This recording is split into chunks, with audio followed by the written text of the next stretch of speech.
You know the deal. MIC Podcast episode 152. Let's just sit with that real quick. 152 on them, man, where everyone is a master of their own creation. You know, we got another dope guest in the building. This dude, I mean, wears many hats, first of all. I don't know how. And it's like a lot of people coming with like mad jobs. I'm like, damn, son, like, how do y'all balance all this? But our guest today is a real estate investor, owns several different organizations, is the CEO / founder of, several different organizations, works in his community as a peer support specialist, and really just, is teaching people a lot about financial literacy, real estate, all that good stuff, man. We have Meleak Potter in the building. What's shaking, bro?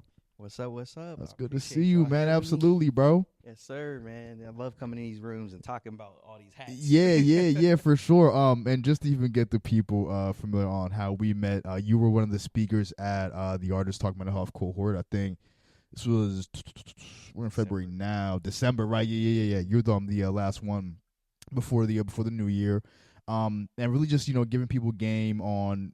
Definitely talked about grants a little bit, but just different aspects about financial literacy, real estate, things of that nature. Really, really, informative. And I just kind of want to get to the bottom of, the origins of your career, and then just kind of get a scope of, like what you think people may not know just about these different pockets of information. Because, when you were speaking at the cohort, it was just a whole wealth of knowledge that like people just wouldn't even know, if you ain't, or just like weren't even in a discussion, like that. So right. No, I appreciate that. No, of course. That's definitely that ties right into what the origin is, what it is with me. Like I was raised in this stuff, so I didn't even understand younger what it meant and what I was missing. And as I got older and started realizing, that's where I became this person that just wants to tell everybody else, like, right? Oh, did you know? Right. Did you know you could do this with the money? Yeah. You can get your credit and do this. So that's kind of the origin. Is I was raised by entrepreneurs. Where in Pittsburgh? Where you from? So I'm from the east side. Okay. I grew up in Point Breeze, Penn Hills area. I moved a lot on the east side. Right here with the mic. So when we got to 10th grade, I moved out to Wexford. Okay. My biggest culture shock. Yeah. I'm sure, bro. From older days. The east. Yeah. Word up. So it was just dope, like growing up like that too. That dynamic of going around my people, being around the hood, being around things that like my mom was. I felt like Will Smith. Like, yeah, I mean, no, like that's exactly what it is, though, bro. Like just like the culture. Like, I mean, going from Philly to fucking Bel Air. You like, feel me? Yeah, like, right. I ain't had to go far. Word. It was a whole different culture experience, and it was because Older Dice was wild in my 10th grade year. We had like a 3-floor riot. Security guards was put in the hospital and stuff. That was the last time I remember my mom being like, "Yeah, it's time to go." Did you go to school with Mac at all, or I was okay, there with word. Mac was a year above me. Okay, that's crazy. I Yeah. used to see him rapping in the lunchroom. That's dope as hell. A lot of my friends are way closer when I'm. Yeah.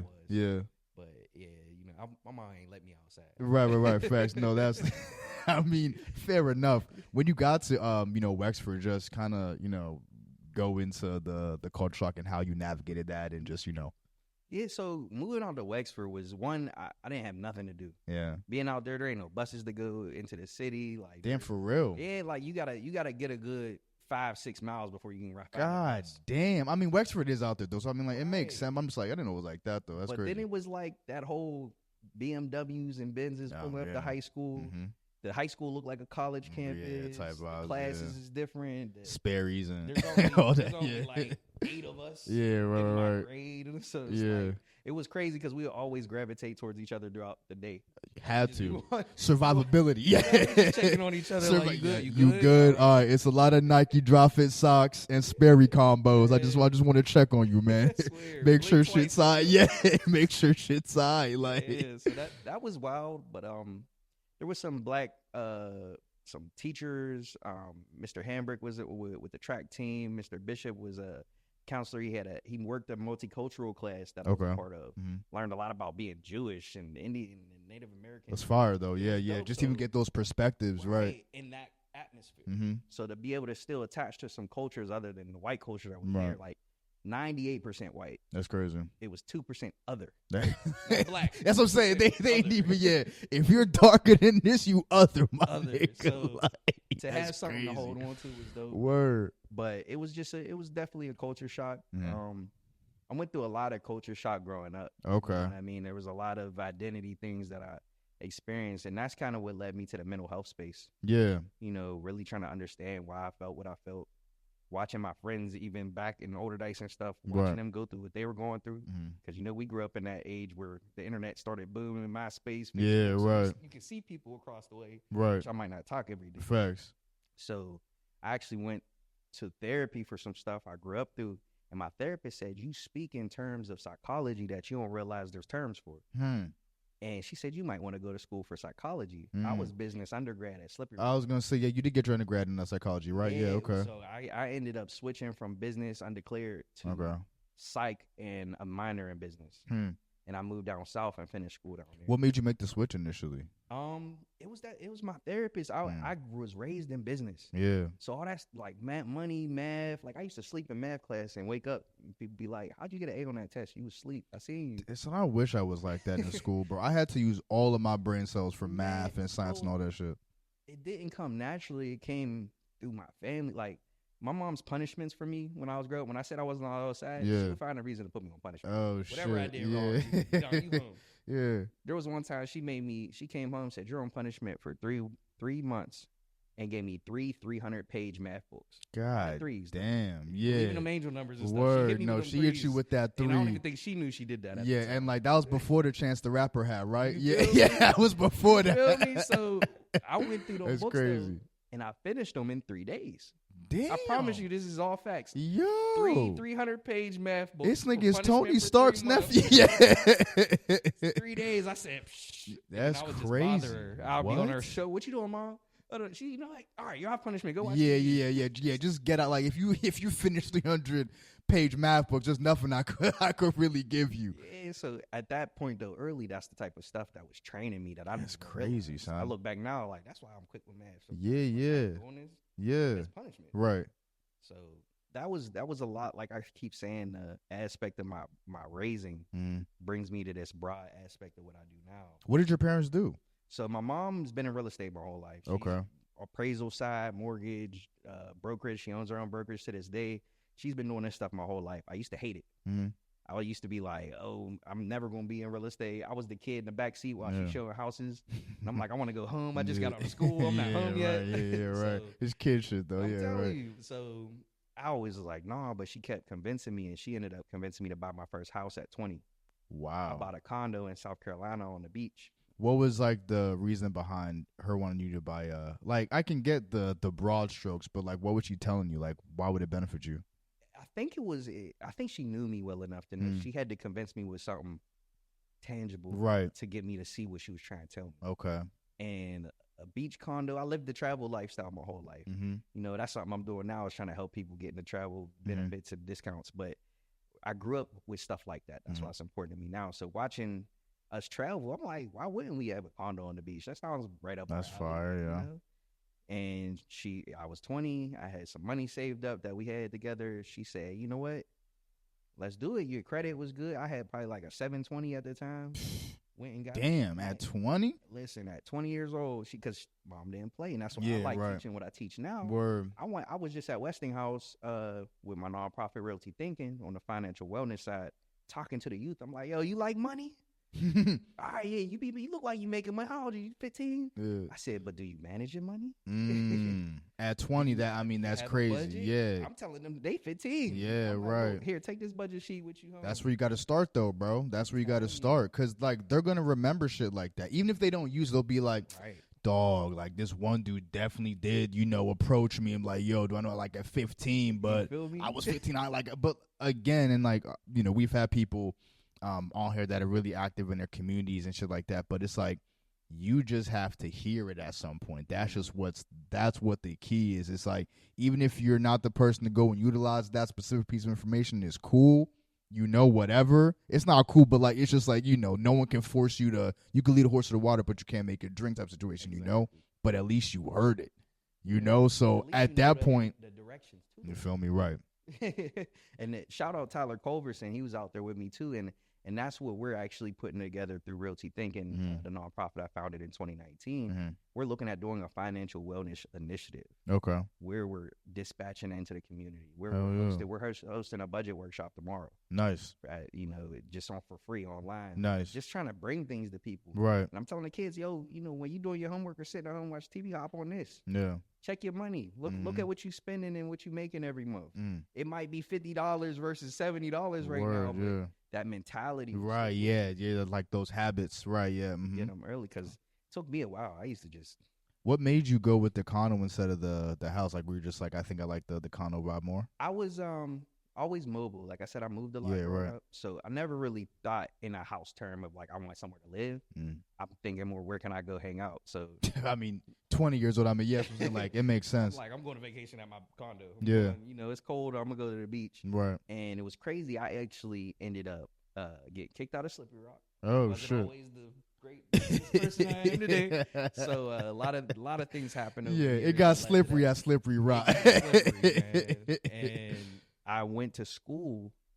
I don't quit though. Yeah. So the same semester I got kicked out, that next semester I was at CCAC already enrolled. Word. By the semester after that, not even a year, the next semester I had enrolled to the school by my condo. Okay, word. What school was that? It was a branch in University of South Carolina. Okay. The Buford campus. Okay. It was a 20-minute drive from my condo. Shit, I said, well, why not live in my condo and finish school? Word. And that gave me a reset too. Oh no, you was lit there. You was lit. Oh, I love it. Shout out to my USCB people. Yeah. I had some of the best times of my life. No, that's a lit setup. Man, I was living, like, I could hear the ocean at night. Yeah, like, that's crazy. That's fire, yeah. I had 3-4 jobs down there. That, like, I'm always getting to something. Doing something. Yeah, right. But it was really a transformation too. I came back in 2018. By the year of 2019, my whole social media changed. I took everything down that wasn't related to me being a businessman. And right. Yeah. And just recreated myself on the internet. Yeah. And to this day, that's people be like, "That, oh, you the real estate dude." Yeah, right. No, and you know, you even kind of mentioned it when you were speaking just now. But what came? So, like, it seems like the real estate came first for you before the entrepreneurship. Yes. When did the entrepreneurship kind of, enter the mix? That was kind of a symptom of the real estate. I was about to say, because like it kind of goes hand in hand. You know what? No, let me reverse that. The entrepreneurship started first. It was in me to see, do your own thing and make your money. Right. I was my dad, when you talk about what my dad did, one of the first things I saw my dad doing was actually working in one of the co-ops, and he was painting Air Forces, airbrushing them. That's hard. He was selling colognes, sunglasses, and all types of stuff. Okay, yeah. One day I see this bag of sunglasses at the crib. I'm like, Dad, what you doing with these? Selling these? Like, he's like, oh no, God, those is like leftover. I don't want them. I said, can I take them to school? Tell that whole damn school, yeah, I'm bro. $5 sunglasses. Dog, yeah, and like, bro, that's I really, again, like when you were like those years, it could just really tell a lot, just like, where you could land. Cause bro, like that right there, just even that instinct for you to take this, like, yo, what you doing with these bag of sunglasses? Like nothing. Psh, I know a whole bunch of 14-year-olds that, you know what I mean? Like, don't care where these came from. That'll give me $30 for these. Like, easy. Right. It was dope. Like, my principal ended up taking them. He took the this little nigga making money on my yeah. Bro, they're just type that you like, yo, you can't just be making money. I'm here getting paid $20 an hour to watch you. You got extra credit. Yeah, but facts though, and it's like, I mean, what's your opinion on, when like a principal sees something like that and like they try to, because I know they got to maintain order in the school. Like, obviously can't just let, kids do whatever they want, but it's like, when it's something like that, it's just like, all right, this is obviously like a bright kid. Like, he's just really, like, what is he doing wrong besides just kind of building that instinct? Like, you got to foster that. Facts. I agree. You got to really, like, it's one, okay, reprimand them, take the sunglasses, tell them what they're right. wrong, but yeah. Explain what you see. That's what I'm saying. And put them in place around the people who can help them build on that. Because if you just shut it down immediately, bro, they could carry that for the rest of their life. It's like, yo, like, I tried it, and, next thing you know, they sound something else. Yeah, you feel me? So it's like, I was a little resilient. I said, yeah, I can sell candy though. Yeah. I came in with the fruit. That's what I'm saying. Tarts. Yeah. I was like, but like you're saying, it's definitely important, and I think that's where the school system seems like it's trying to work towards. Is right. Changing the dynamic of what is fostered into the kids. trying to focus in on the things that are going to help them build. And that's that's why I'm passionate too about the mental health, working with Still Smiling, Realty Thinking with the financial wellness, and the community renovations and revitalization, because that is where we can put into these schools these ideas. And we come in and we want to support schools that might not have that piece in there and say, hey, we'll come in and talk to them. You know, instead of just waiting for a curriculum or some law to pass, we can come talk to them today. Right now, I got houses at Homewood they could walk through right now. Gut it. It looks like behind the walls. So I'm very passionate about just taking these different things and putting them into the community, because I say my saying's always, I'm trying to take my silver spoon and feed the rest now. I was raised with it. I can't deny it. Word. I'm from a great family. Wealthy in a lot of ways. And that's fine, bro. Like, I don't know why niggas try to like. it's good. It's good to come from a good family. Like, it's nothing wrong with that. Like, and that's the thing, right? Because I experienced it, I want everybody. If you experience it, your kids should be experiencing it. Or they kids should be experiencing it. You know, we don't always got to try to fix our problems. We can look towards the future. You know, it's not easy. You know, our problems be right here. Over there. But at the same time, that's the empathy in me.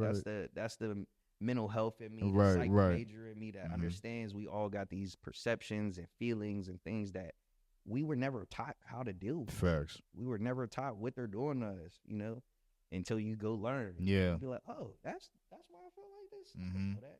Yeah, I mean, bro, again, because just with everyone in the entrepreneur field, it sounds like you couldn't stop them from selling shit to kids at their school. Like, at the end of the day, they were gonna find something. Word, like, so I mean, you know, it just, and again, these things kind of go hand in hand with the real estate and the entrepreneurship, because it just kind of like, you know, once you find one, you kind of do some due diligence and, you know, kind of get into the other by one way, you know, by one lane or the other. So that's just, you know, and it makes a lot of sense, because, you know, that's just a common theme I see, you know, when they're just talking about like the orders again, like I was always selling shit, like, you know, and shout out to that, man. Yeah, you know, shout out. And then like whatever happened, like, so like you said, like you were selling candy, like did your principal? No, they ain't gonna catch me on that. Yeah. Okay, well, all right. When everybody walking down the hallway with sunglasses. Yeah, well, yeah. No. Candy can go in your book bag in your pockets. Word, and stuff. Yeah. They looking around, all these kids is taking photo shoots. That's hilarious. Yeah, your school lit like, though. I swear somebody snitched on me because I was doing good. I had them in my book bag. They probably couldn't afford the pair, so they was hating. It's like, nah, we're gonna shut this shit down, son. One of my customers wasn't. Word, yeah, man. Yo, these ain't Gucci. Right. Yeah, I said Gucci. Yeah. Yo, so I know that you also you do poetry as well. Yes, sir. How long, you know, has that been in the mix for you? Like, were you always into poetry, you know, growing up, or when did that? I'll say it actually started. I was always like into writing. I'll say my writing started in high school. I actually had a teacher in North Allegheny, Mr. Truesdale, and he used to work in Hollywood on sets and stuff. He told us, but he was one of the first people to really push my writing and be like, "This is really, really good. Like, keep writing, like keep going in my wordplay and stuff." That was the first time I was like, okay, I like it. Somebody else likes it who's been around some stuff. Right. Then it transitioned into rapping. Okay. I actually managed a rapper named, he was Good Kelly at the time. And this is like 18, 19 years old. Damn, yeah. My friends knew me as the business dude. Yeah. And they were looking for somebody to work with him. And they was like, man, come manage him. We used to freestyle, rap. Like, that was our day. Like, just going to the studio. Oh, shit. Was he was in, I think that one video that you showed me? Yeah. When y'all were on that, okay, word. Lost Souls Division. That was okay, word. That was our group. Like, We was in the group stuff back when TDE was coming out. Yeah, stuff. word. Okay. 2011. Yeah. Like, we had our group LSD, Lost Souls Division. Shout out to the squad. How long did you rap for? I was the business dude. Yeah, right. I freestyle. Yeah, okay. I loved rapping. Like, so I was always just rapping with them, but I wasn't dry. I got a couple of songs, but I wasn't in the stew like them. Yeah, like, right. I was the businessman. But when we freestyling and hanging out, I'm rapping. Like, I'm there, I got bars. And that transitioned into us doing a lot of work. While that was a lot of the stuff I was doing in Slippy Rock instead of. I mean, yeah. I mean, fair. I was up there rapping. Yeah, right. We was going to the stew. We went on tour locally and stuff. Yeah, that's fire. Yeah. And then me and my friend actually, and it's actually on YouTube. It's called Love Jones Swag with 2 G's.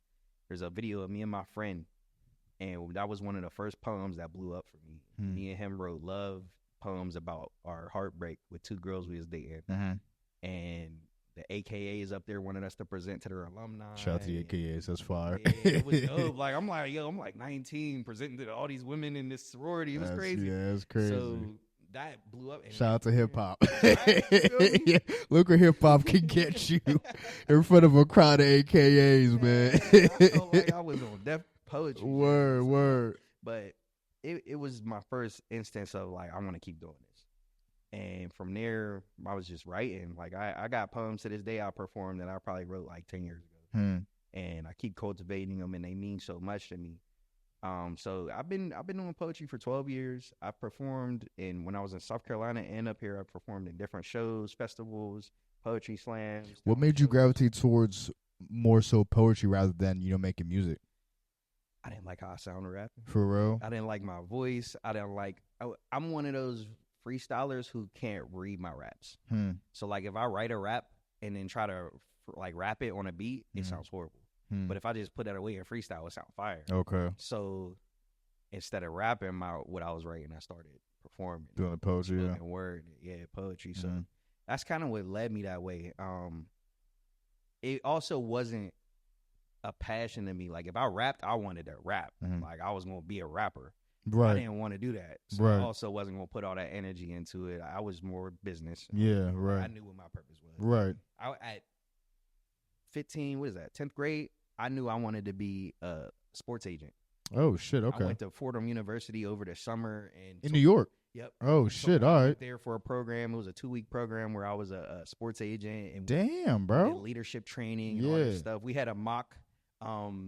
It was like who can get their athlete the best deal thing, and I won the deal. That's fine. Got my athlete all this money and all this gear. Is this nigga Rich Paul? Who is who is Meleak Potter? Son, this nigga Man, but this is the stuff I is was a trying mad to do savant and could also get you an NBA contract.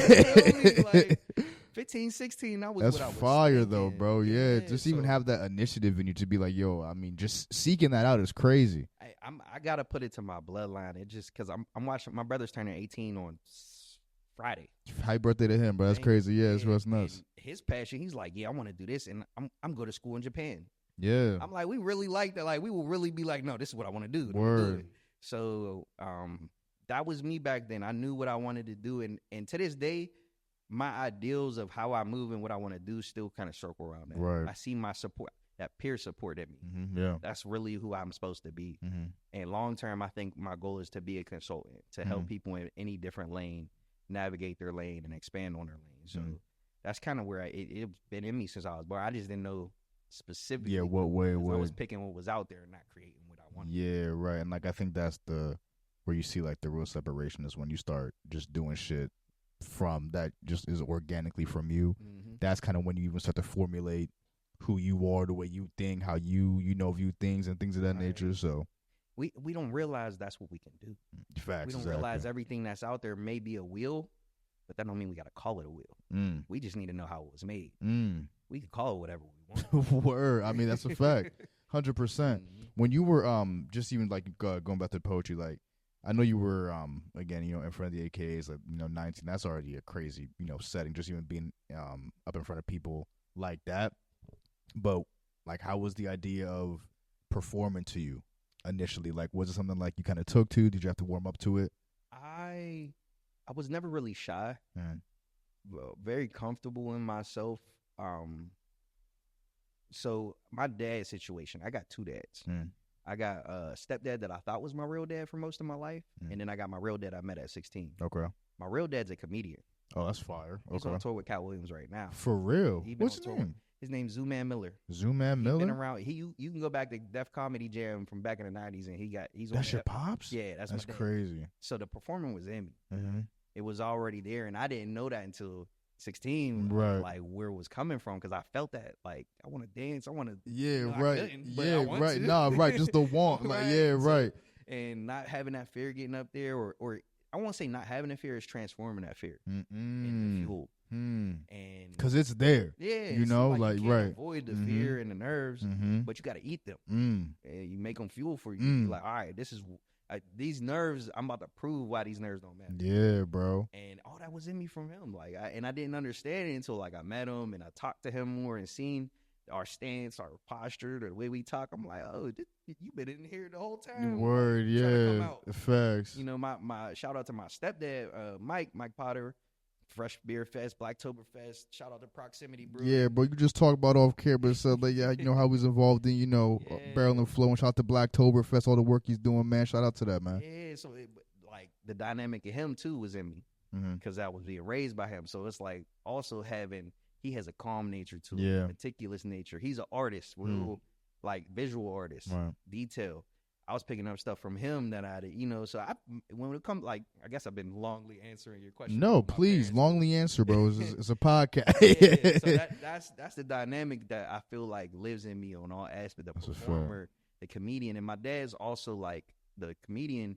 He's one of them backbones of the comic world. Like all the other comics. I mean, if you torn on with Cap, bro, Cap only have real niggas with him up there. Like him and Mike Epps came up together. That's fire. Back when they, they're trying to. The stuff I'm doing now as a boy at my age, when they was riding in cars together, going to. That's comedy, what you was even. Yeah, they was doing that together before they blew up. That's crazy. And then just watching how other comics gravitate towards them. That's how my peers gravitate towards them. Facts. That's how they talk to me. They would look to me for advice. So I see so much of him in me. But then, like I said, the calm, meticulous, that's the detail of me, the entrepreneur. And then the whole business side, my mom. Yeah, so you can just even reconcile all three portions of that. Yeah. Just make sure I'm honing them. Those are the like, I watch a lot of anime and stuff. Bro, I was even about to say, like, when you were talking about fear, bro, I'm reading a Green Lantern comic right now, bro. And, like, that's just, because their rings are powered off will.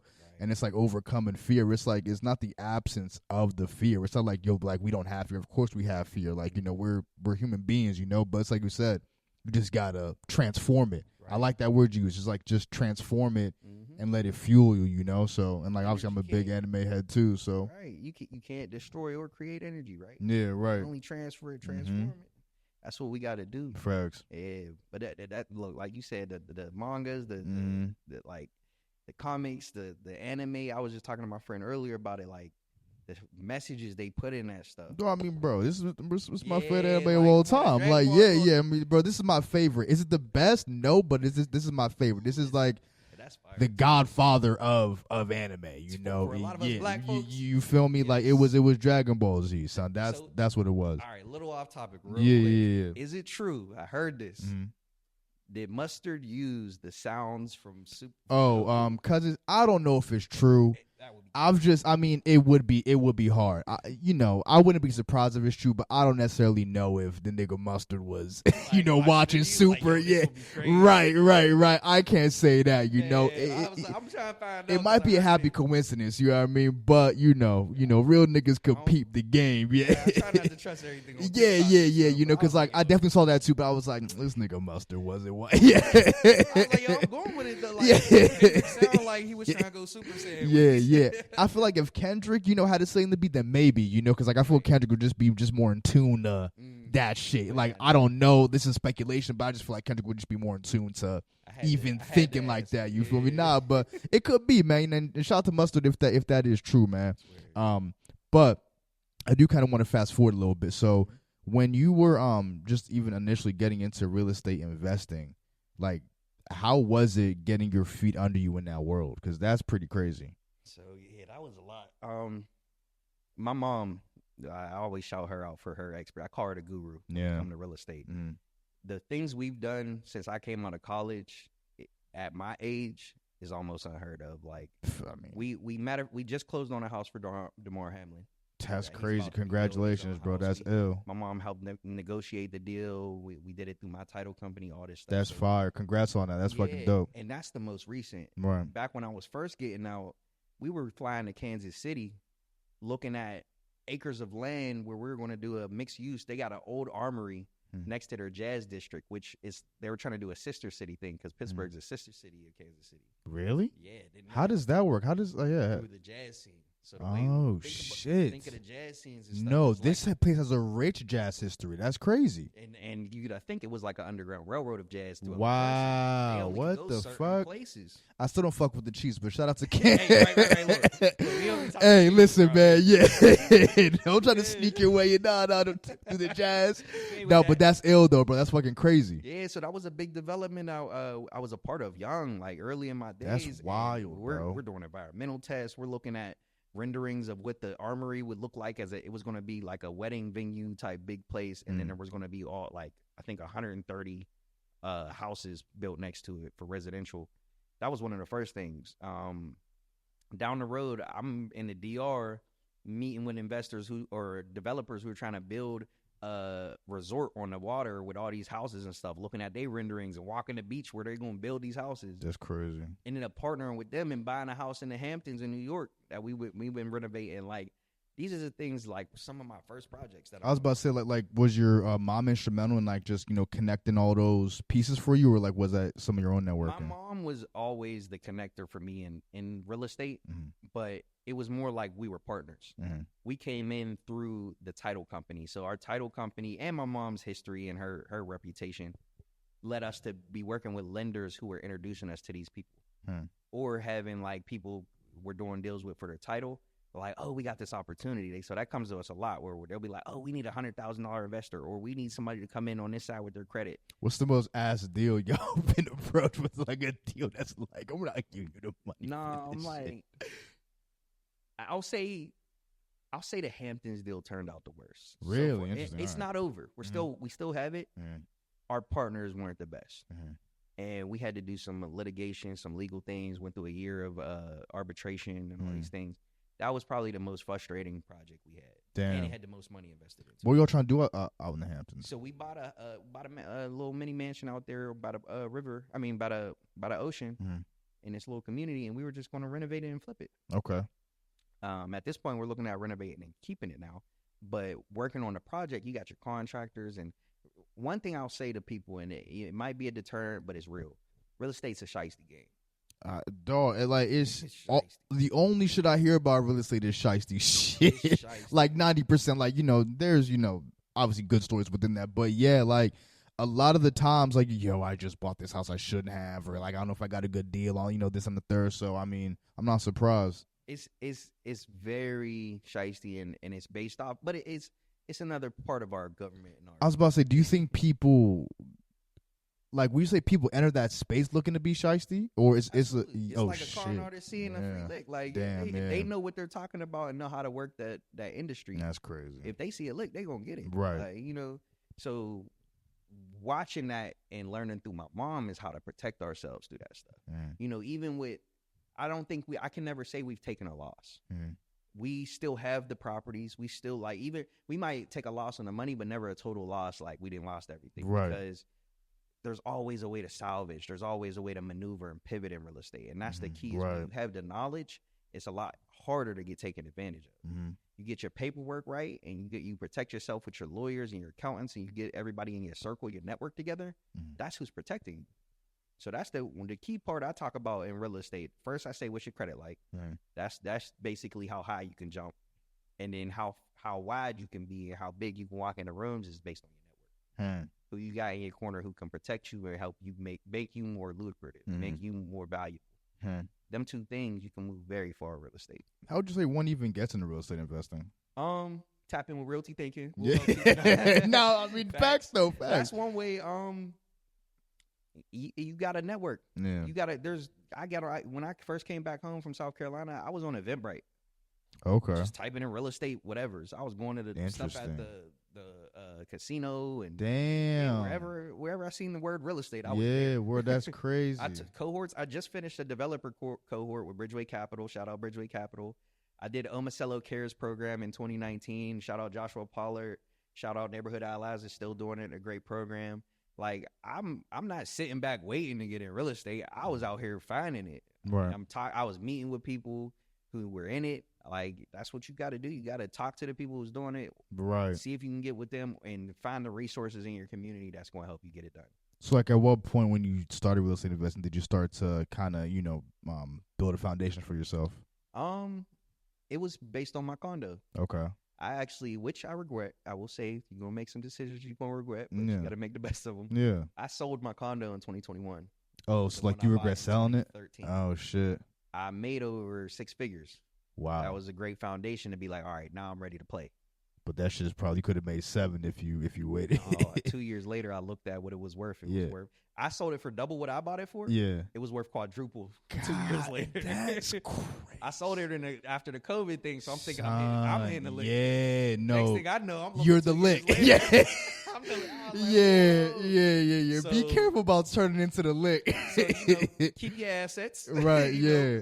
Move slow. That's sometimes. Fucking crazy though, bro. I took my money and I put it into 3-4 projects up here. Okay. I was what Kendrick say, bought a couple mansions just for practice. I felt like I was in that mode. I just wanted to expand. I wanted to do it at home. I wanted to do it where I was. I had my condo on Airbnb for 2 years before I sold it. After I moved out of it. Okay. That made me some good money too. But I was just ready to be home. Like that silver spoon thing is real to me. I really want to help my people. I want to see other people doing the stuff I've done and doing more than me. Right. Like we could own these blocks. Gotta pay it forward. Right. Yeah. There's loans out here where they'll give you 80% of the purchase price and 100% of the money to renovate the house. Damn. People don't know that at all. They're trying to go to Citizens and get this first time home buyer money. When you need to start an LLC, save up some bread and flip a house. And I think when people hear people say just start an LLC, I think it has a bad stigma because you hear just miscellaneous niggas say you'll start an LLC. It's just like, like there's no credibility from this person, but just explain what that does for people. So the first thing you want to do, one of the biggest terms I live by in business is risk mitigation. Right. And an LLC stands for limited liability. Yep. So when you want to venture out and expand into any type of business setting, you want to protect yourself. Right. And an LLC does that. I don't want to buy real estate in my name, try to rent it out or Airbnb it or something and then get sued and I'm getting sued. I don't want to start a business making cupcakes and I put it in my name and I'm just paying myself and then somebody gets sick off my cupcakes and they sue me. Oh, shit, yeah. No, that's why we say start an LLC because it's that simple to protect yourself, first off. Right. The things you can do beyond that, talking about lines of credit, going to the banks, expanding on your money, getting CDFI money with a Denise Shealy at Neighborhood Community Development funding them, like those are a whole expansive world your LLC can grow into. But the initial get an LLC part, protect yourself. Right. Risk mitigation. You don't want to be out here putting your name on the line for nothing. Right. Shell Corporate, man, go watch the Ozarks and call me after. Bro, shout out to the hey, bro. I hate the way that shit ended, bro. It was wild. That shit was whack, son. I need a what they call them, the spinoff or something. Yeah, bro. Bro, that ending was whack, Ozark. Like, y'all, because, bro, that show was fire. That show was phenomenal, bro. Bro, I was so pissed, bro. I was like, there gotta be, like, this ain't the final season. Like, y'all are bullshitting. Snowfall did that to me, too. Really? People, but, like I thought people fucked the Snowfall. Yeah. I loved it. I loved it. How it ended. Damn, because, like, I haven't gotten into Snowfall, and, like, I'll watch it eventually, you know what I mean? But I did see the ending where it's like he just kind of wandering, like, you know, he has the like he's on the crack and shit, like he's like leaning off. Spoil it. You got to watch it through and through and watch how that led to that. Yeah, what all happened. Yeah, I'm getting hot just thinking about it. Like, I can't believe it went down like that. Yeah. That's how it be though. You know they gotta bring back The Wire. Is what we talking about? Word. No. So when so like at what point? Oh, actually, before I even get to that question, so like, what was the hardest part about just even getting a beat on real estate investing, or just like kind of, you know, navigating that whole world? Was it after the sale of your condo? And like, how did you even manage that bread at like 21, 2? I had a lot of skills from my mom. Yeah. Mom, shout out to her. I'm a mama's boy because my mom done taught me stuff that schools, institutions ain't. That's a fair.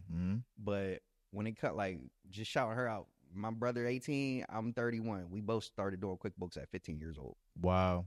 That's the type of mom we had. And it wasn't always crazy. Just like, oh, come learn this. It was like, no, we gotta pay these. We gotta do our taxes. Come here, help. Yeah, Word. Family. We getting this done. Yeah. It was purposeful. Yeah, like, we had to do it, and it was dope. Because now look at me, I understand these things. You know.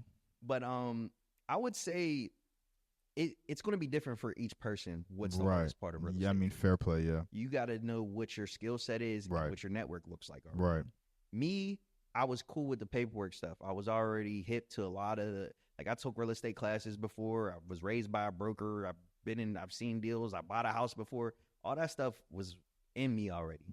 Contracting was the hard thing. I didn't know finding Knowing who to work with. I mean, that's still that's probably still like a pain in the neck at some. A lot of money. That's fucked. Yeah, learning that stuff the hard way. Yeah, paying the wrong people. Yeah, buying the wrong stuff at the wrong time. Oh man, I learned a lot about that side. So I'll say what's one thing you ran into when you were doing that? It was the people. Yeah, you can't always. They say you buy cheap and then this is that. And in the beginning, I had money. So I not only did I have a loan money, I had money from my house that I sold, my condo. So I had money to pay whoever. I'm just eyes wide open, yo, come on, look, I'm trying to flip houses, yo. I want to build this. I was trying to build a general contracting business out of Realty Thinking at the time. Okay, that was another big detriment of mine. Put way too much on my plate. I was trying to create your neighborhood friendly GC. Where whoever your contractors were that you use, we were like the better contractor bureau. Right. We would be able to say, no, we vouch for them, and you could come to us to complain about them, and we'll help you with the paperwork. I was trying to build that at the time. I learned how hard that is to do in Pittsburgh. Why Pittsburgh specifically? Because I've been in different places and seen how their contractors work. They don't work in the same field. It's that shystiness here. Yeah. There's a lot of trying to get over.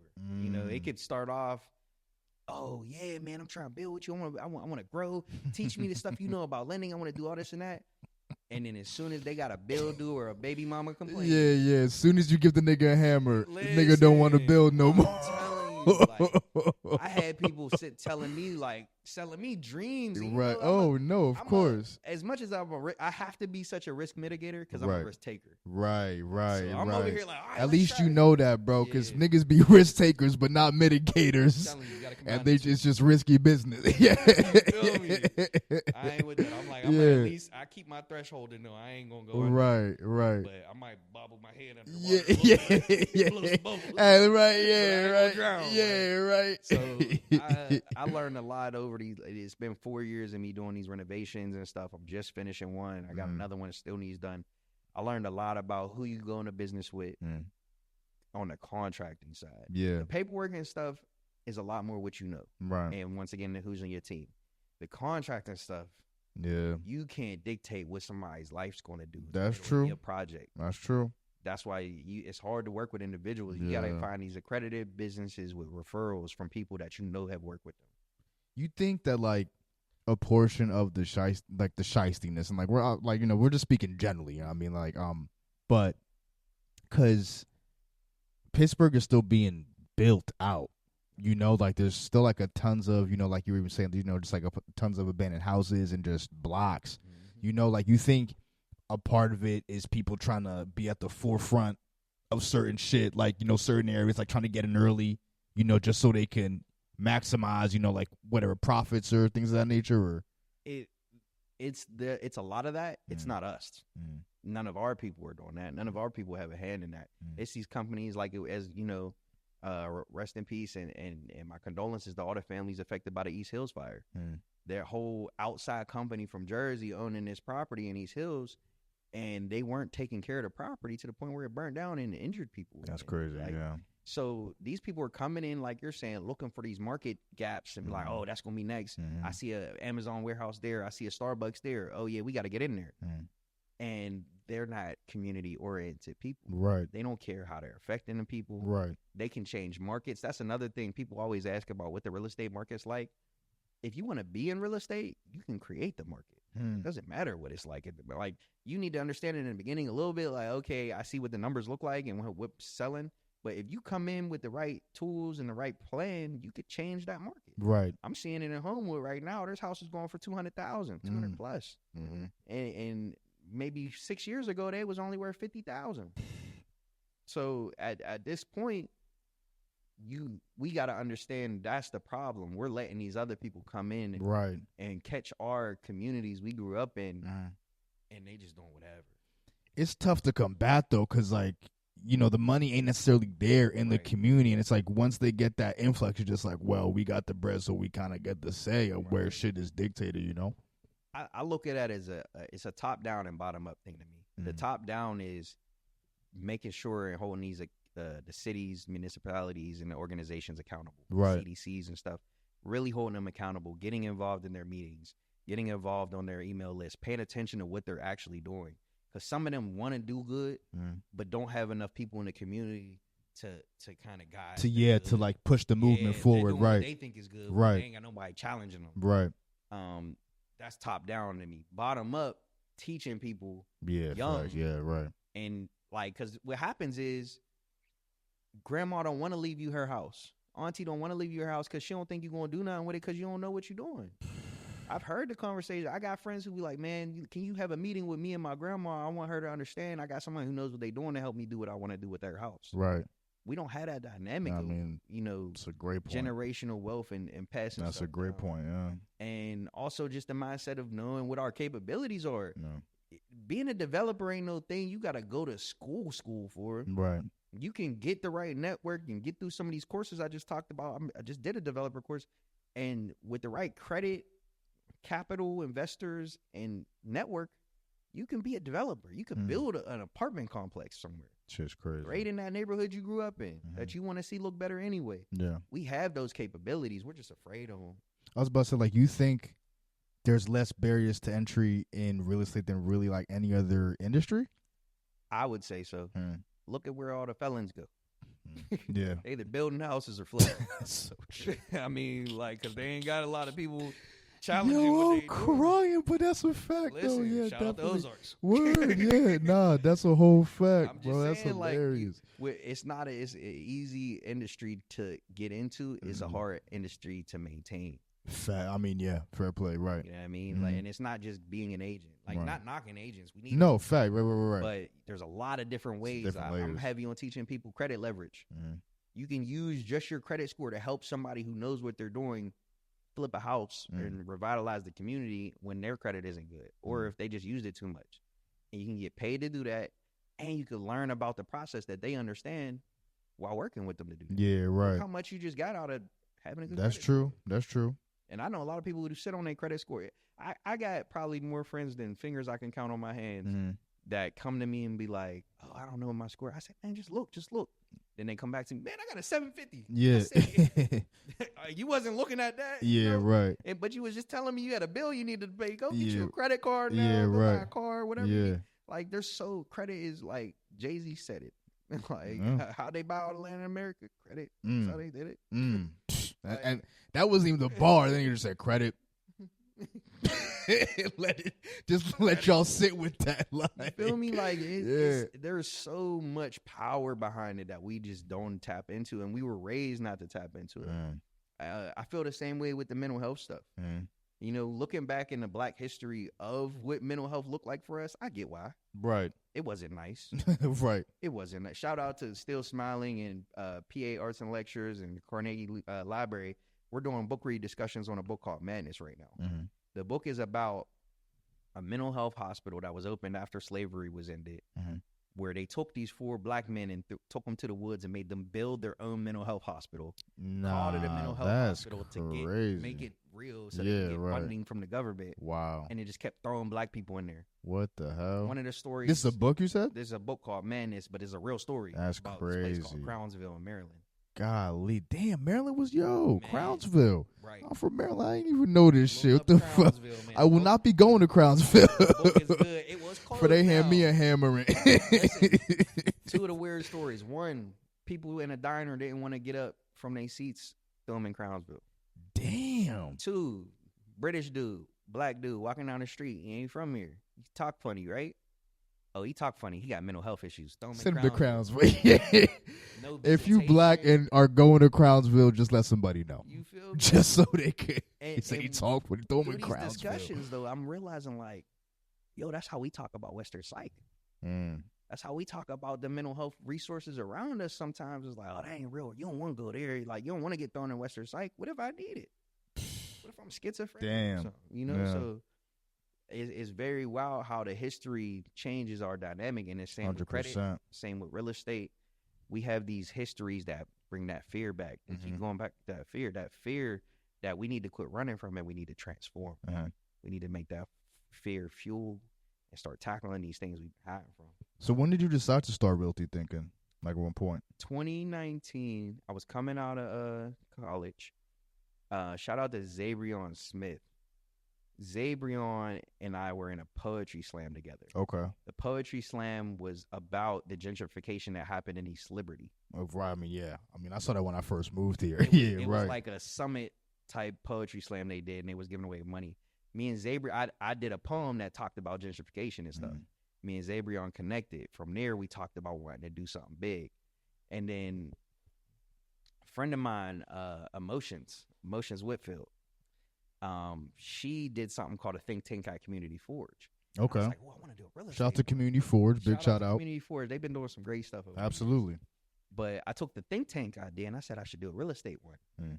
Zabrion and I and about 5 other people came together, and we created the real estate think tank at Bakery Square and Google Spaces. Oh shit! Okay, that was 2019. That was the start of Realty. I used to live by Bakery Square, I used to go to the LA right Fitness.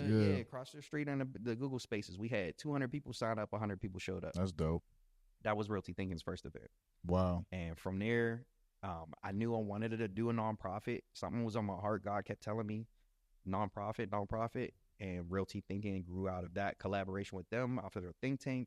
We came up with Realty Thinking. Zabrion helped me with setting up the registration and stuff for the nonprofit. I ended up getting a 501c3 in 2021, and I've just been pushing there. Like, people go in different directions and done their own thing. Shout out to everybody who helped with Realty Thinking over the years, because we all have had a great hand and piece in making it what it is today. But, it took 5-6 years now for me to really narrow it down to what it is, and I'm very proud of it, and I'm ready for it to just blossom and expand. The purpose is with everything I've talked about tonight. We wanted to talk about the mindset of Realty Thinking. Why do we feel the way we feel about real estate? I was in the high school at Westinghouse, and I'm talking to the kids. I said, "Oh, y'all like real estate?" This one girl said, "Ooh, real estate? No," and just walked off. And I was shit! Dang, she don't understand. She can't right. This is going to hit every one of y'all. That's what I'm saying. But again, watch, 10 years is going to go by. She's like, I should have stayed at that flyer. I should have picked up that flyer. Facts. It's wild. The dynamic I've seen my whole life makes it right in my face. But so many people look at real estate over there, this entity they can't touch. Right. Want to touch. Right. Like it's like it's around them but not accessible. But when it's actually the opposite, where it's just like, nah, this shit is right. It's right in your face, and it's coming at you no matter what. You're paying bills, taxes. All that is real estate. I tell people, homeless people know real estate.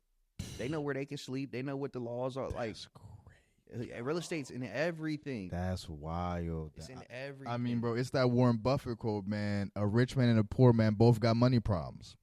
Both. A homeless man knows real estate, man, and so does a real estate agent. Yeah. Like that. Right. Yeah. Man, it's a spectrum. Absolute, a complete spectrum.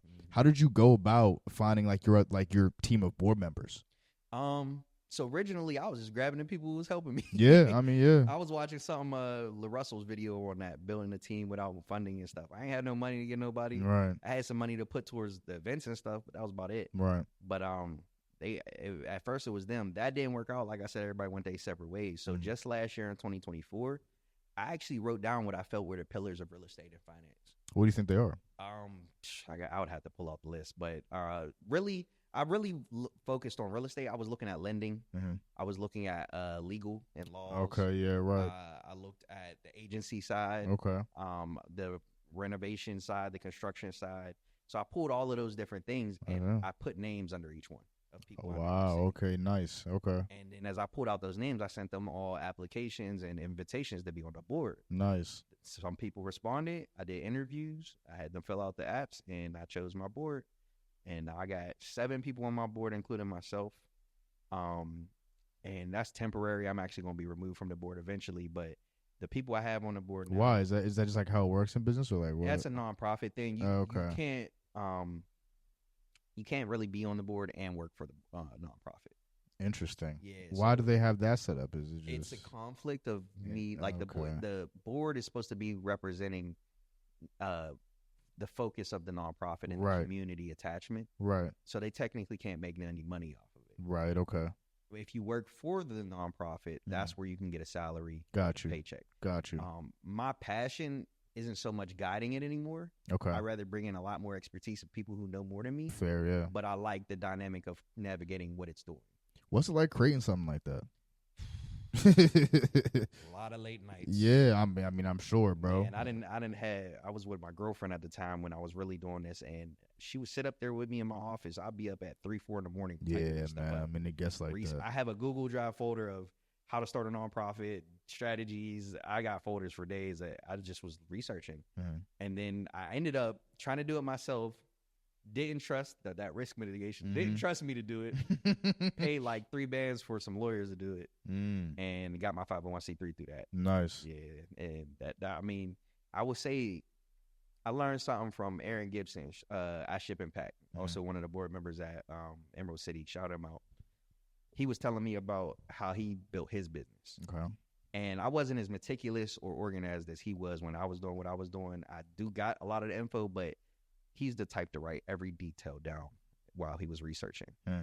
And that's how you got to be about whatever you want to build. Right. You need to eat, breathe, sleep. You know what I mean? That like thing. I'm the type, you see me in the bar lit, you can see my eyes rolling back in the head. I promise you ask me something about lending or real estate, you're going to have a whole long conversation. Niggas sober up quick. It's like when it was never even drinking. Cool. Right. Like, quick like that. So like, it's really, you got to inhale and eat everything that you want to come out of your business. And that's what it was for me with Realty Thinking. I wanted to understand it all. Like I said, God was in my ear telling me nonprofit. He knew my heart. He knows my silver spoon. He knows my empathy. He knew I wanted to help people. And the nonprofit just made sense to me. And now in the spaces I'm in and the people I'm around, it just feels right too. Right. Yeah. That was one of my biggest changes last year. I stepped away from working in my title company and did more community stuff. Like I took a pay cut and everything. I uprooted my life low key. Yeah. But now I'm happy with what I do every day in the sense of how I'm affecting the community. Absolutely. Nah, I think, I mean, you definitely got boost to the ground. And like, is there any particular, well, actually not, because I do want to go back to the first event or I guess like the seminar, would you call it, that you took or that you, the think tank. When that was going on, what were your, some of your initial thoughts of like, were you surprised at again that 200 people signed up and then half of those people came? Like, did that shock you? Or I was shocked at the numbers. Not very shocked. I was confident in the team. The people I had working with me at the time were people that were in the community, serious about their craft, and the amount of people we knew individually, I knew was going to come together. Right. I wouldn't say any shock came about it. It was the affirmation. Yeah. It was like, this is real. This needs to You saw connect with like a lot of people that were there. The connection of how people were gravitating towards the other real estate professionals. People who didn't do anything in real estate, who just wanted to be in the room of real estate people were there. Right. I say the age range was literally like 2019, 6 years ago. She's 6. Sorry, I had to do my little. No, yeah. But 6 years old to 93 years old in the room. That's crazy. That 93. That dynamic of just different people and different demographics, white, black, Asian. I had a Chinese lender present to the people. Like, it was an eclectic room of real estate, wealth, and knowledge. That's fire, bro. And that feeling was like, yes, keep unmatched. Yeah, and that's what had me up at 3 a.m., 4 a.m., typing and going to work the next day. Like, I was like, I have to keep doing this because people want this. Right. It's needed out here. And I see it to this day. I get calls, emails.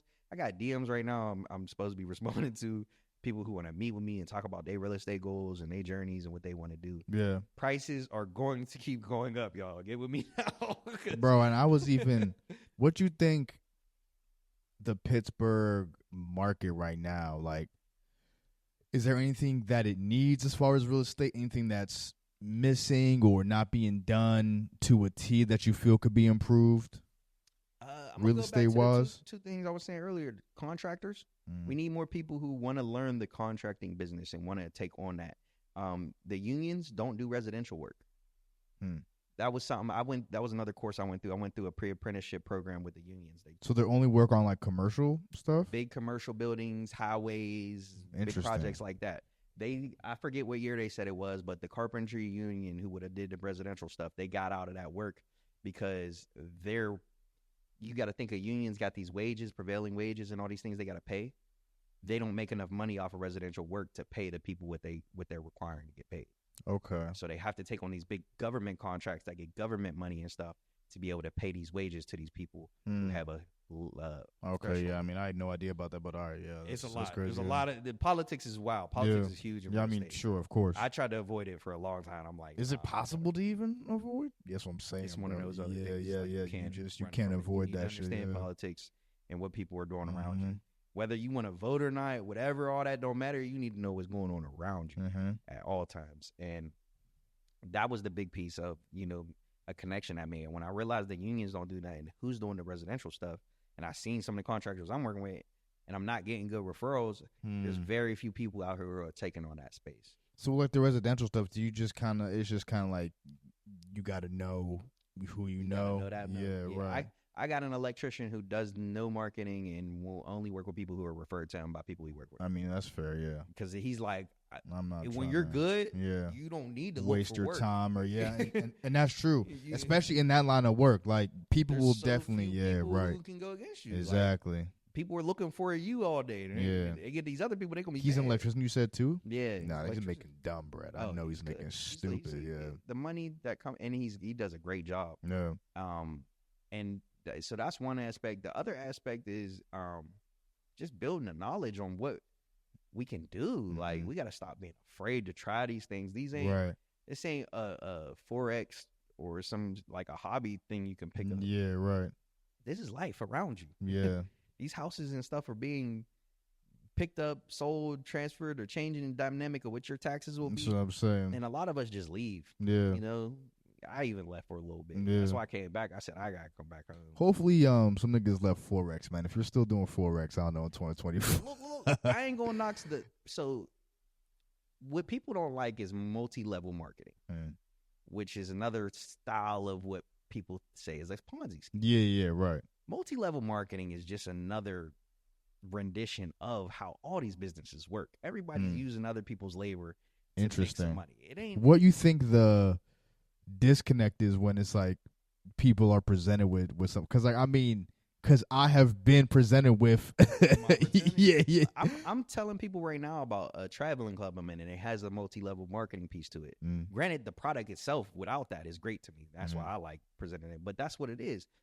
As soon as you're coming to people with stuff that ain't on the TV and internet in front of them that's hitting them every day, you seem like you just trying to, you the next dude on the block trying to sell something to you. Right.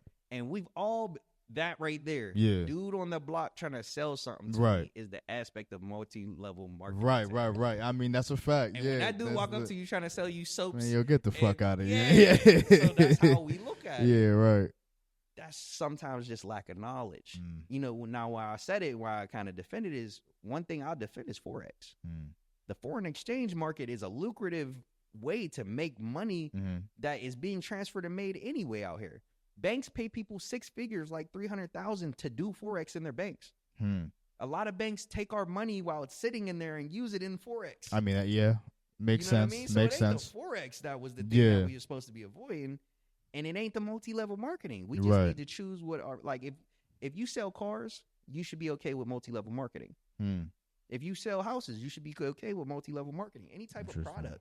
As far as like what aspect of it, like if I got a great product as a great car, and I'm going to get paid to bring more car salesmen in, why wouldn't I go convince other salesmen to come buy and sell cars with me? I mean, that's fair. Yeah, you know what I mean? Come sell these cars too, like, and I'm gonna get paid for bringing you in.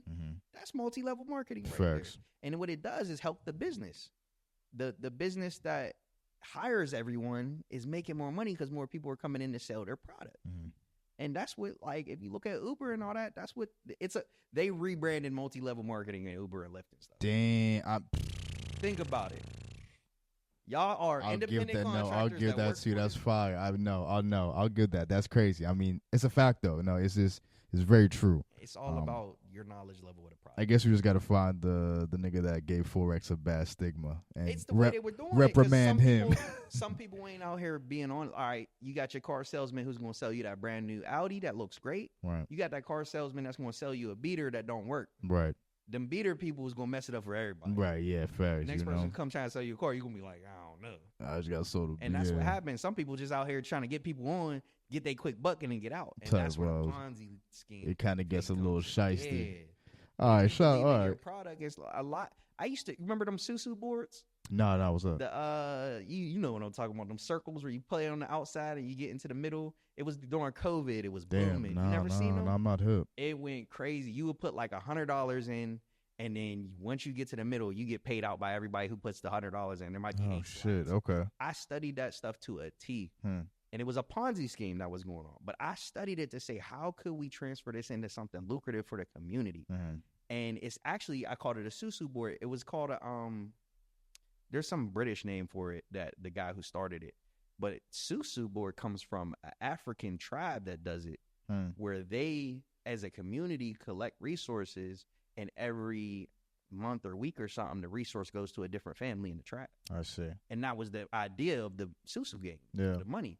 People used it for Ponzi level during COVID when we was getting all this free money, and there was stories of people in Pittsburgh like hitting the news and hitting Facebook about them stealing money from people through this. That's crazy. But I'm like, oh, what if we did that for buying houses?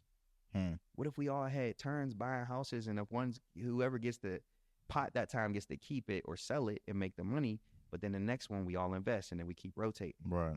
That's how I'm like, ain't nothing ever. All these schemes got some goodness to them. I mean, yeah, right. I turn a scam into a plan. Yeah, yeah. Nah, man. Just thank you for sharing your perspective on that, man. Bro, Meleak, it's been a pleasure fucking talking to you, bro. Just to support in the pod. If you got any events people should look out for.